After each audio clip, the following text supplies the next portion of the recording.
내 형제를 넘어뜨리지 말라, 이런 제목으로 말씀을 나누겠습니다. 신앙생활에서 큰 축복 가운데 하나는 좋은 교회를 다니는 겁니다. 좋은 교회를 만나는 것입니다.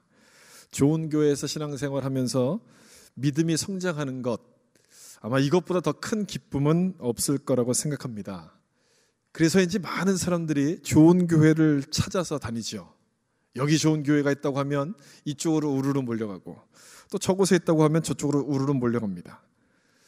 좋은 교회는 우리가 만들어가는 것인데 사람들 생각에는 하늘에서 그냥 뚝 떨어지는 것처럼 생각을 하는 것 같습니다. 그래서 막 몰려다니죠. 찾아다닌다고 해서 되는 것이 아닌데도 불구하고 우리 스스로 만들어가는 것인데 그걸 모르는 분들이 참 많습니다. 여러분 생각에는 어떤 교회가 좋은 교회라고 생각하십니까? 어떤 교회가 좋은 교회입니까? 물론 우리 교회죠. 우리 교회처럼 좋은 교회가 어디 있겠습니까? 우리 교회를 빼고 일반적으로 말할 때 좋은 교회, 그럼 어떤 교회가 좋은 교회인가요? 좋은 사람이 많이 모인 것이 좋은 교회 아니겠습니까? 그렇죠. 아무리 좋은 건물을 가지고 있어도, 또는 아무리 좋은 설교자가 있더라도 그 교회 성도들이 서로를 비난한다면 그 교회를 가리켜서 좋은 교회라고 하지 않습니다. 연약한 사람이 스스로 일어설 수 있도록 잘 품어주고 도와주는 교회, 그 교회가 좋은 교회죠. 어떤 책에서 이런 글을 읽었어요. 좋은 교회는 같은 교회 성도끼리 친한 교회가 좋은 교회다. 여러분은 이 글을 어떻게 생각하세요? 이 말을. 저는 이 말에 100% 공감합니다. 100%. 우리가 잘 못하는 것 중에 하나가 이건 아닙니까? 다른 교회 성도하고는 아주 친한데 우리 교회 성도들하고는 별로 친하지가 않습니다. 그렇잖아요. 왜 그렇습니까? 너무 서로를 다 잘 알아서 그래요. 좋은 것만 하는 것뿐 아니라 약점까지 알기 때문에 그런 것이죠. 우리가 다 부족하다고 생각하고 덮어주면 괜찮은데 그걸 못하는 겁니다. 누가 저 아무개 집사 어때요? 이렇게 물어보면 대번에 무슨 말부터 나옵니까? 저 사람 말도 마. 겉으로는 거룩하지 속으로는 완전 아니야. 이렇게 나오지 않습니까? 이것이 우리의 약점이에요. 이런 사람이 많으면 절대 좋은 교회가 될 수 없어요. 그런 면에서 좋은 교회는 만들어 가야 되는 것이라고 제가 설명을 드린 겁니다. 세상에 완벽한 사람이 어디 있겠습니까? 모두가 다 허물을 가진 사람들 아니겠습니까? 그걸 덮어주면 좋은 교회가 되는 거고요. 그를 들춰내면 좋은 교회가 될 수 없습니다. 믿음이 강한 사람만 모여야지 그 교회가 좋은 교회가 되는 것이 아니죠. 약한 사람도 있지만 그들이 어떤 말을 하더라도 품어주고 이해해 준다면 그 교회는 좋은 교회가 되는 겁니다. 오늘 읽은 로마서 14장 말씀은 이런 방법, 이런 교회를 만드는 방법에 대한 말씀입니다. 지난 시간에 말씀드린 것과 같이 로마 교회 안에는 음식에 대한 문제로 갈등이 있었습니다. 우상에게 바쳐진 그 고기를 먹는 것에 대해서 괜찮다는 쪽이 있었고 먹으면 안 된다 이런 쪽이 있었습니다. 서로 양분이 되어 있었어요.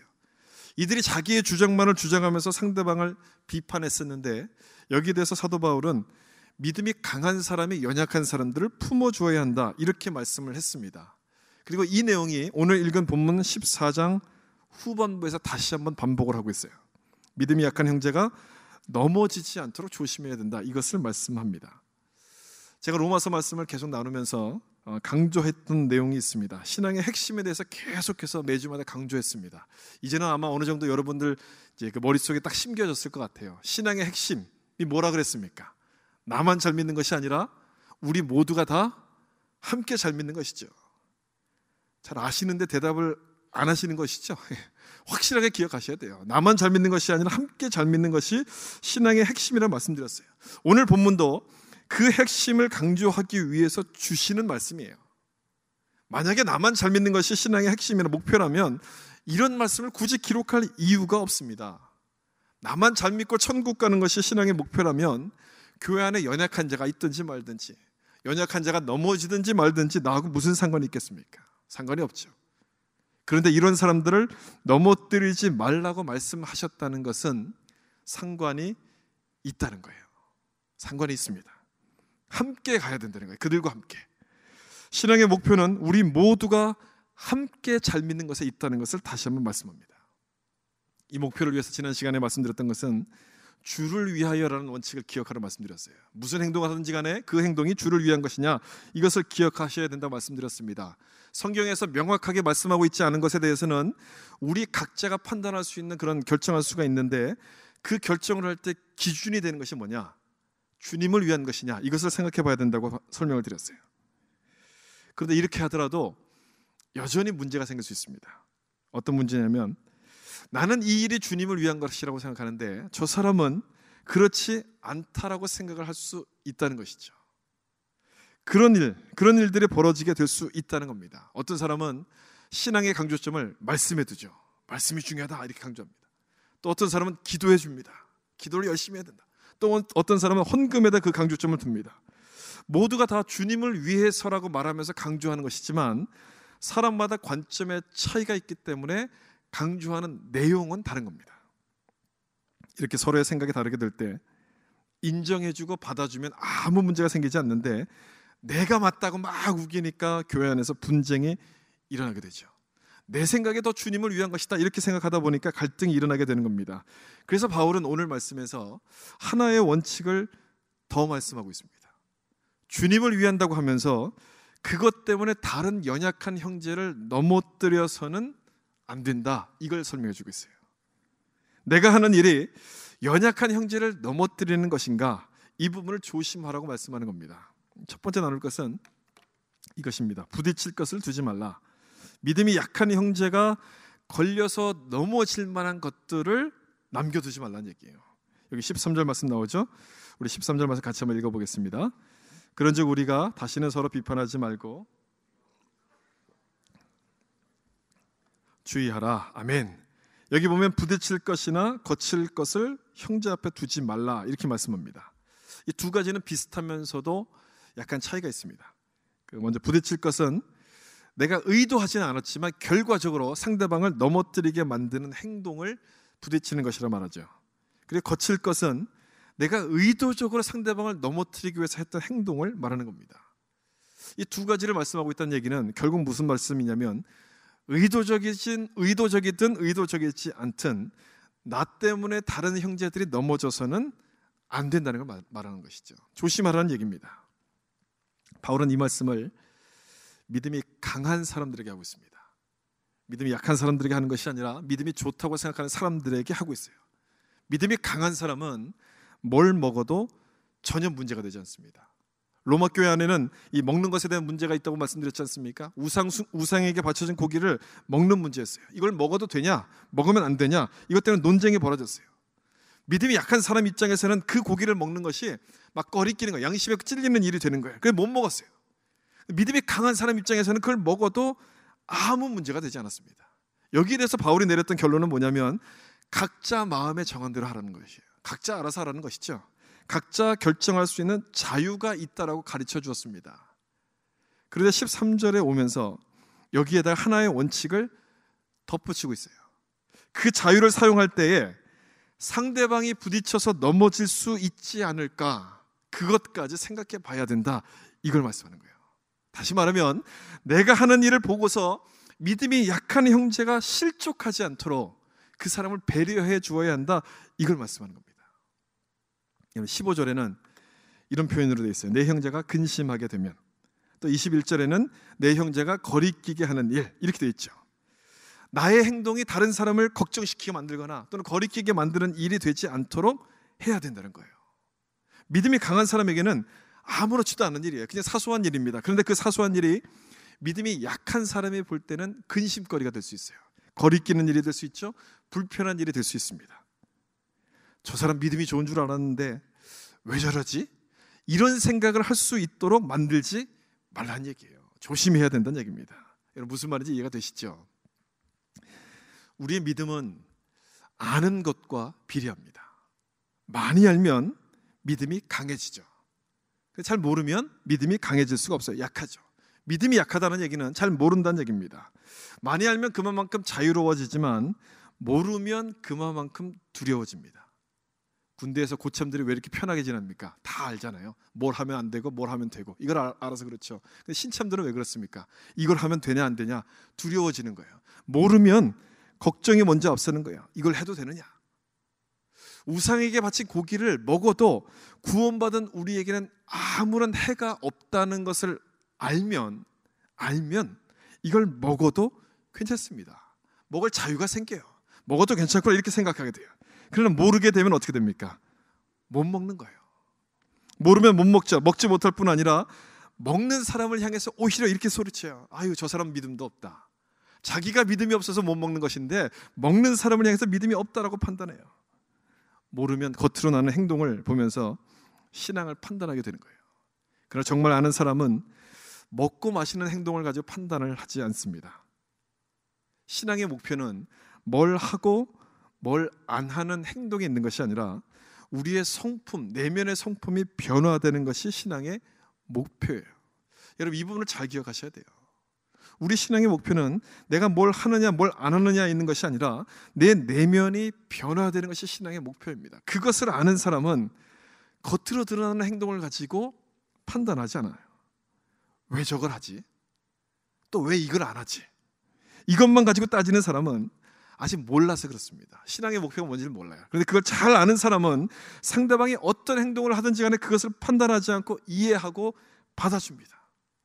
예수님이 뭐라 그러셨어요? 진리를 알지니 진리가 너희를 어떻게 합니까? 자유케 하는 거예요. 알면은 자유해지는 거예요. 판단하지 않습니다. 받아줄 수 있는 거예요. 좀 복잡하지만 제가 왜 이 말씀을 드리냐면 그 자유를 누릴 때 있어서 한 가지를 더 생각할 것이 있기 때문에 지금 이 말씀을 드리는 겁니다. 많이 알면 알수록 우리는 자유함을 누리고 자유를 누릴 수 있지만 그 자유에는 반드시 책임이 따른다는 겁니다. 자유는 책임이 따르는 거예요. 여러분, 어떤 책임이겠습니까? 내가 누리는 자유로 인해서 다른 사람을 부딪히게 만들어서는 안 된다는 책임이 따른다는 거예요. 연약한 자가 나 때문에 넘어져서는 안 된다는, 그 사람을 배려할 만한 책임이 나에게 따라준다는 겁니다. 이 부분이 중요하죠. 이 부분을 잘 기억하셔야 됩니다. 진리를 아는 것도 중요하지만 이 아는 것을 어떻게 활용하는가, 사용하는가가 더 중요한 문제라는 거예요. 달란트 비유에서도 주님께서 말씀하셨지만 주님은 우리에게 얼마를 가졌냐 이렇게 물어보시지 않으시고 얼마를 남겼느냐를 물어보세요. 많이 알면 알수록 책임도 그만큼 커진다는 걸 말씀하세요. 부딪힐 것을 두지 말라는 말씀이 바로 그 내용이에요. 내가 많이 알고서 믿음이 남보다 더 뛰어나다고 앞선다고 해서 내 마음대로 행동할 것이 아니라 연약한 사람을 배려할 수 있어야 된다. 이 말씀입니다. 나에게는 아무렇지도 않은 일이지만 그 일이, 그 사소한 일이 믿음이 연약한 자가 볼 때는 걸림돌이 될 수도 있다는 겁니다. 그 부분을 조심하라는 얘기죠. 자, 한 가지 예를 들어서 좀 설명을 드릴게요. 어떤 예가 좋을까 고민을 많이 했는데 이것이 가장 좋은 예인 것 같습니다. 술이에요, 술. 로마 교회 안에서도 먹는 것이 문제가 된 것처럼 지금 우리 교회 안에도 똑같이 이 먹는 문제가 있습니다. 그 문제가 뭐냐면 술이죠. 이 술 얘기만 나오면 흥분하시는 분들이 계세요. 성경 어디에 술 마시지 말라고 했습니까? 그냥 막 마셔도 됩니다. 이렇게 흥분하시는 분들이 계세요. 이분들 얘기가 틀리지 않습니다. 틀리지 않아요. 성경 어디에도 술 마시지 말라 말씀 없습니다. 술 취하지 말라는 말씀은 있지만 마시지 말라는 말씀 없어요. 그러니까 취하지 않을 만큼만 먹어도 되는 것이라고 허락한 것이다 라고 우기면 할 말이 없어요. 저도 그 사람이 막 틀렸다 이렇게 말할 수 없습니다. 성경이 명확하게 규정하지 않은 것에 대해서는 어떻게 하라 그랬습니까? 우리 스스로 결정할 자유가 있다고 말씀드렸죠. 그래 맞아요. 그러면 이 문제도 우리 마음대로 취하지 않을 정도로만 마시면 되는 것이냐? 만약 그렇게 한다면 나는 행복할 겁니다. 나는 편하겠죠. 그런데 나 때문에 다른 사람이 넘어질 수가 있게 될 겁니다. 다른 사람을 부딪혀서 넘어지게 만드는 걸림돌이 될 거예요. 이렇게 주장하는 사람은 성경 어디에 술 마시지 말라는 말씀이 있냐 그러면서 먹어도 된다고 주장하는 사람은 자기가 성경을 다 아는 것처럼 말하지만 정확하게 아는 것이 아니에요. 일부만 아는 것이죠. 또 어떤 분은 정반대로 술 먹는 것을 막 정죄하죠. 교회 다니는 사람이 어떻게 술을 마실 수 있느냐, 저 사람은 안 된다, 신앙이 나쁘다, 이렇게 막 믿음이 있다는 것이 다 엉터리다 이렇게 정죄하는 사람도 있습니다. 이렇게 말하는 사람도 잘 모르는 분이에요.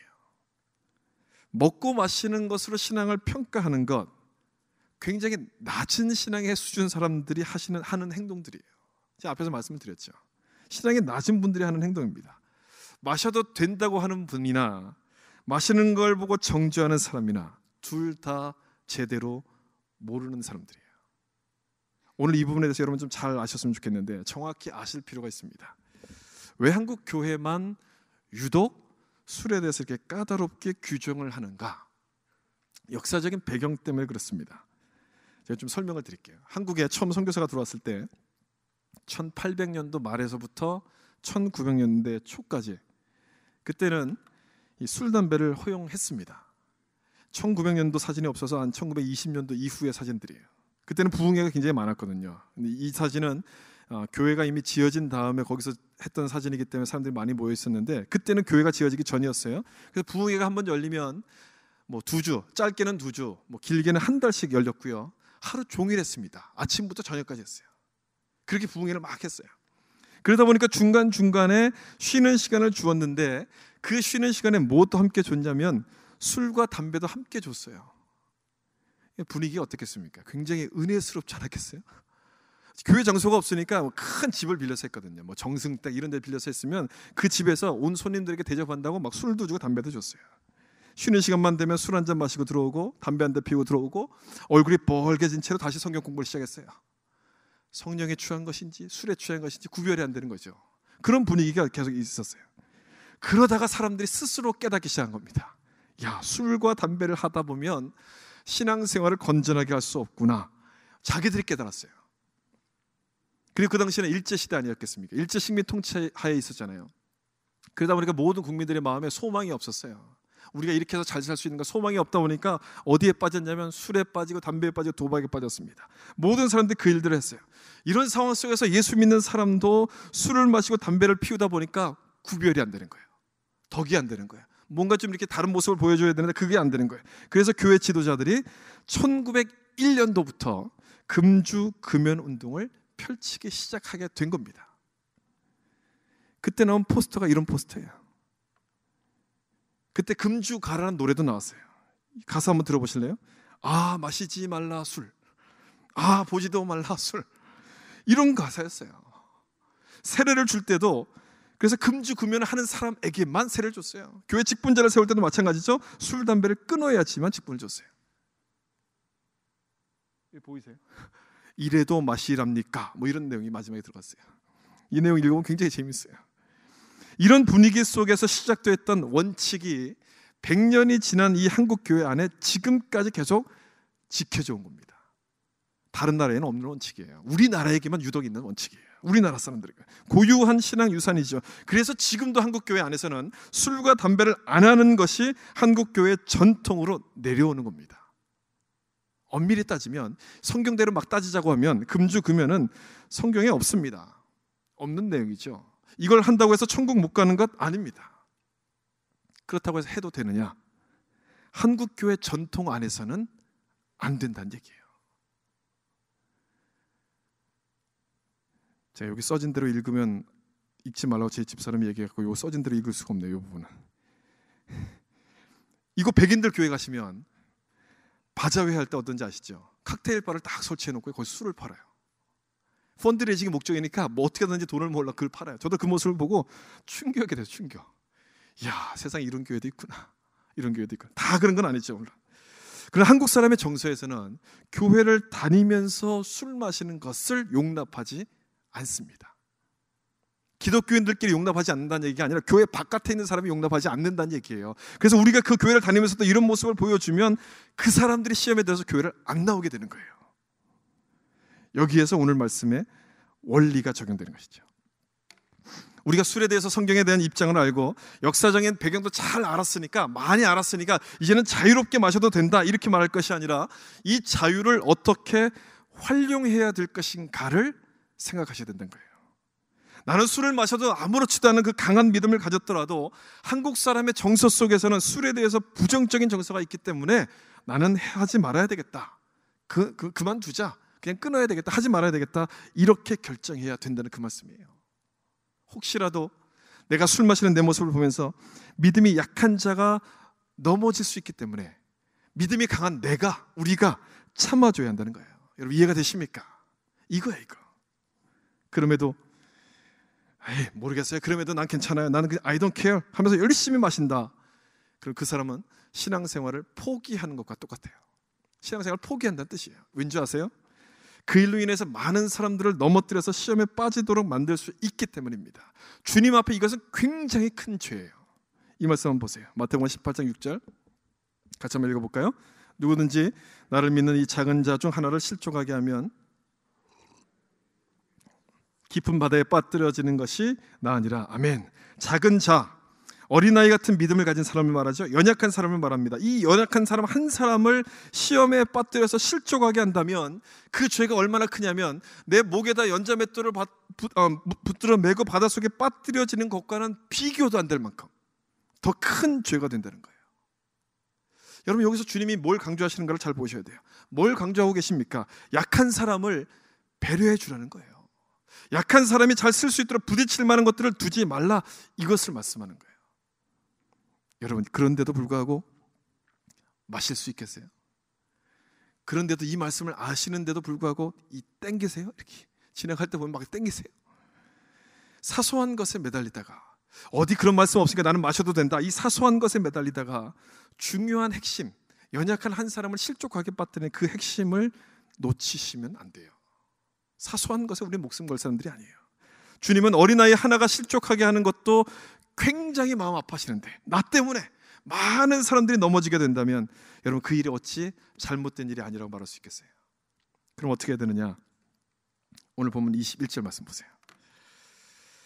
21절 우리 같이 한번 읽겠습니다. 고기도 먹지 아니하고 포도주도 마시지 아니하고 무엇이든지 내 형제로 거리끼게 하는 일을 아니함이 아름다우니라. 아멘.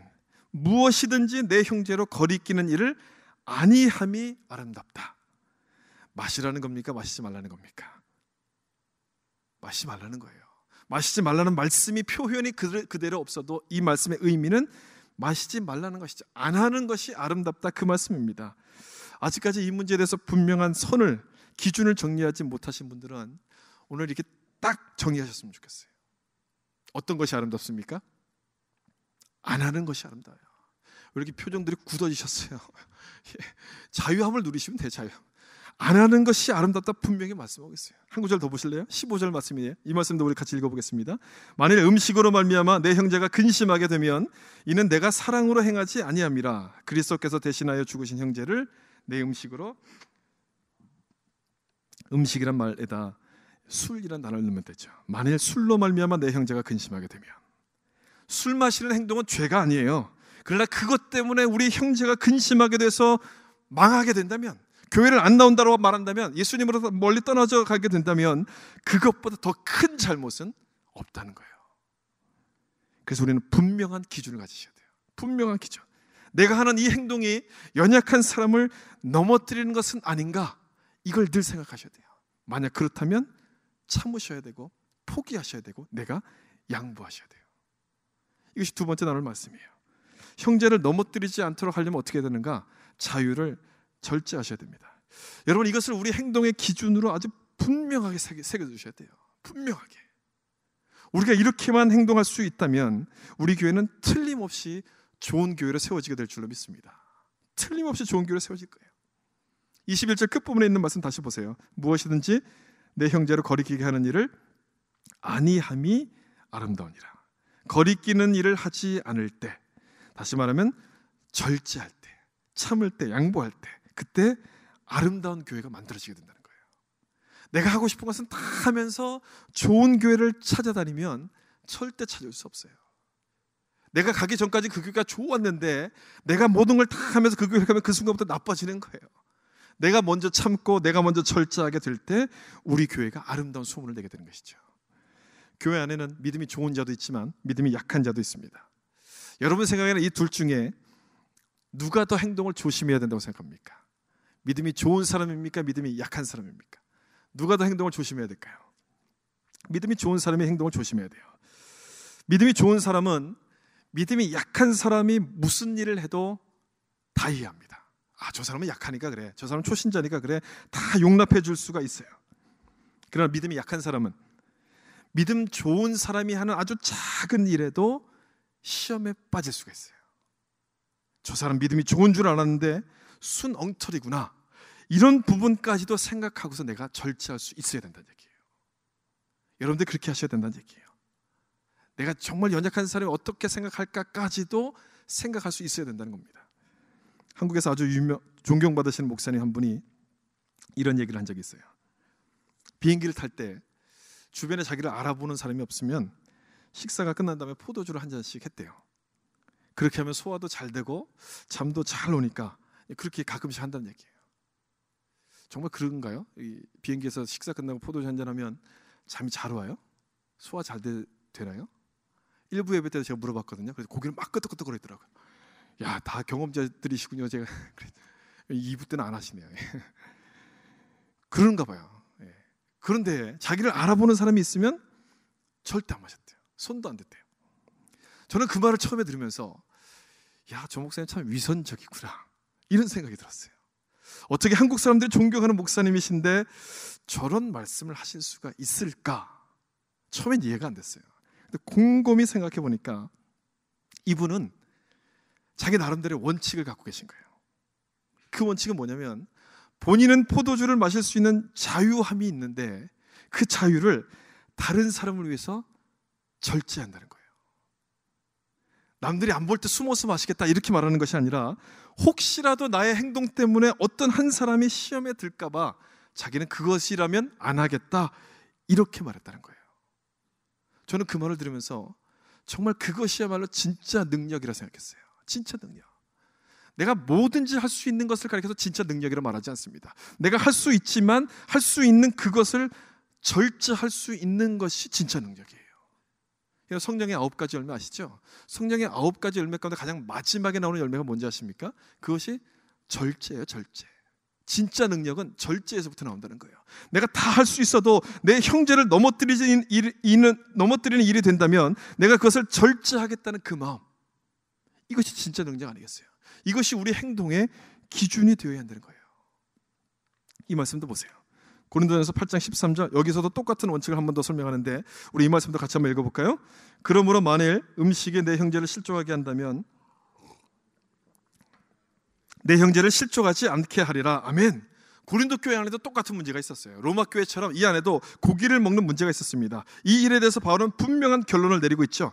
나는 먹어도 되는 자유가 있지만 그것 때문에 내 형제가 실족하게 된다면 안 먹겠다 결정한 거예요. 고기를 선택하느냐, 형제를 선택하느냐. 뭘 선택합니까? 형제를 선택하는 거예요. 그 맛있는 고기를 포기하는 거예요. 여러분, 여기 나오는 그 단어 가운데 음식이라는 단어에 여러 가지 것을 집어넣을 수 있죠. 만일 술 때문에 내 형제를 실족하게 만든다, 나는 영원히 술을 먹지 않는다, 이렇게 적용할 수 있어요. 또 다른 것도 마찬가지. 옷이라는 단어를 집어넣어도 돼요. 만일 내가 입는 옷 때문에 누구 한 사람이 실족하게 된다면 나는 영원히 그 옷을 안 입을 것이다, 이렇게 적용하시면 돼요. 저도 마찬가지죠. 저도 정말 입고 싶은 옷이 있어요. 흰 양복에 흰 구두. 한번 입어보는 게 소원이에요. 근데 안 입어요. 그걸 입으면 혹시라도 누가 시험 드는 분이 계실까 봐 늘 이 칙칙한 검은색의 곤색의 그 양복만 있는 거예요. 마찬가지죠. 모든 걸 다 여기다 적용시켜 볼 수 있어요. 내가 다니는 차, 내가 살고 있는 집, 내가 하고 있는 말, 내가 하고 있는 모든 행동들, 이것들이 혹시라도 누군가를 넘어뜨리는 이유가 된다면 나는 안 하겠다, 그 말이에요. 여러분, 옷을 선택하시겠어요? 형제를 선택하시겠어요? 누굴 선택해야 됩니까? 형제를 선택해야 되는 거예요. 원리를 잘 기억하셔야 돼요. 안 먹겠다고 결정한 것은 그 일이 약한 자를 세워주는 일이기 때문에 안 먹는 거예요. 결국 그것은 주님을 위한 일이 되는 것 아니겠습니까? 여러분, 우리는 신앙의 목표를 높은 데 두셔야 돼요. 높은 데. 먹고 마시는 문제를 가지고 내 신앙을 확인해 보려고 하는 것은 그것은 아주 낮은 수준의 신앙이에요. 초보 신앙이에요. 나는 술을 안 마시니까 거룩한 사람이고 저 사람은 마시니까 뭐 그렇지 못하다, 신앙이 없다, 이렇게 판단하는 것은 아주 낮은 초보 신앙의 수준이에요. 우리의 목표는 주님을 닮는 거예요. 내 내면이 주님을 닮아가는 거예요. 주님이 우리를 사랑하신 것처럼 나도 연약한 사람을 사랑하는 것이 우리 신앙의 목표가 되어야 되는 거예요. 여러분, 이 말씀도 보세요. 본문 17절 말씀입니다. 우리 이 말씀도 같이 한번 읽겠습니다. 하나님의 나라는 먹는 것과 마시는 것이 아니요 오직 성령 안에 있는 의와 평강과 희락이라. 아멘. 신앙의 목표가 뭐냐? 먹고 마시는 것이 있는 것이 아니라 의와 평강과 희락을 누리는 것이라고 말씀하고 있잖아요. 하나님의 나라는 천국 아닙니까? 천국의 목표는 먹고 마시는 것이 아니라 의와 평강과 희락을 누리는 거예요. 여러분, 이런 것을 가지고 신앙을 판단하려고 하지 마세요. 신앙을 확인하려고 하지 마세요. 사람들이 자랑하는 건 뭡니까? 나는 이런 걸 안 한다, 이걸 자랑하잖아요. 나는 죄를 이렇게 안 지었다, 이걸 자랑합니다. 이것에 대해서 굉장한 프라이드를 갖고 있어요. 그래서 주님께서 우리에게 물어보시는 것은 죄를 얼마나 안 지었느냐, 이걸 물어보시지 않고요, 하나님이 원하시는 일을 얼마나 하다 왔느냐를 물어보시는 거예요. 우리가 자랑하는 것에 대해서 주님 물어보시지 않아요. 관심 없으세요. 그런데 너가 정말 그랬다면 그 많은 시간을 나를 위해서, 내가 기뻐하는 일을 위해서 무엇을 하다 왔느냐, 주님께서 그거를 물어보신다는 겁니다. 천국을 가리켜서 의와 평강과 희락이라고 하신 말씀이 바로 그런 뜻이에요. 내가 하고 싶은 일을 절제해야 된다면 힘들 겁니다. 고통스러울 거예요. 먹고 싶은데 못 먹는다면 얼마나 힘들겠어요. 그런데 그렇게 하는 사람에게는 의와 평강과 희락의 기쁨을 주시는 거예요. 그런 사람만이 누릴 수 있는 기쁨이에요. 절제는 고통스러운 것이 아니라 희락이 되는 겁니다. 기쁨이 되는 거예요.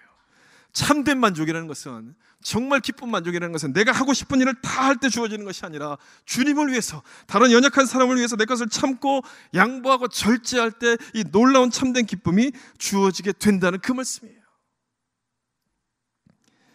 여러분, 이런 기쁨을 누리고 계십니까? 여러분, 이런 평강을 누리고 계세요? 그렇게 되시길 예수님의 이름으로 축복합니다.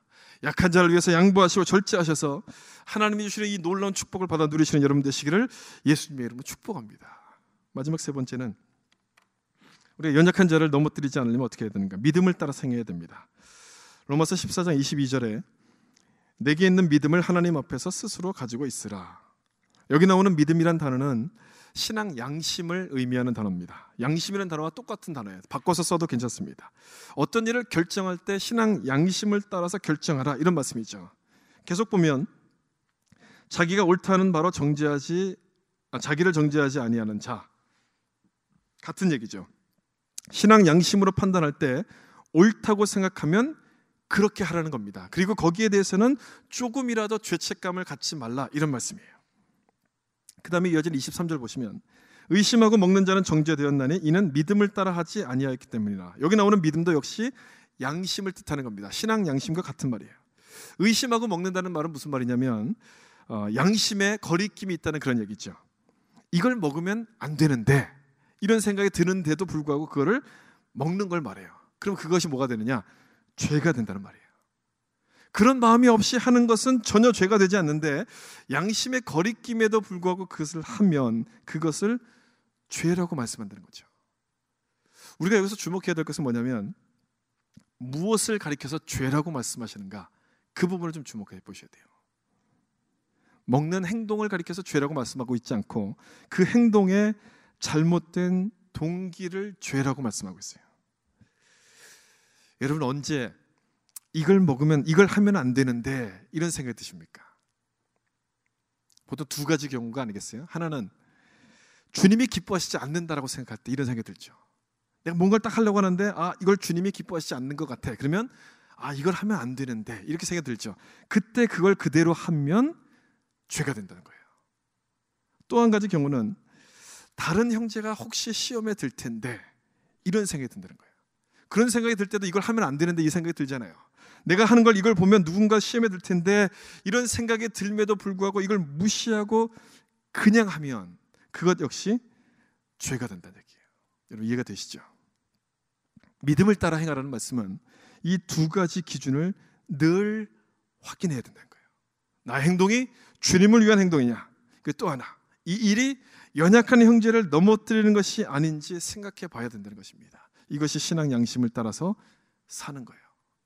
우리가 정말 이렇게만 살 수 있다면, 신앙 양심을 따라서 정직하게만 산다면, 나를 보고서 연약한 형제들이 실족하는 일들은 아마 없을 거예요.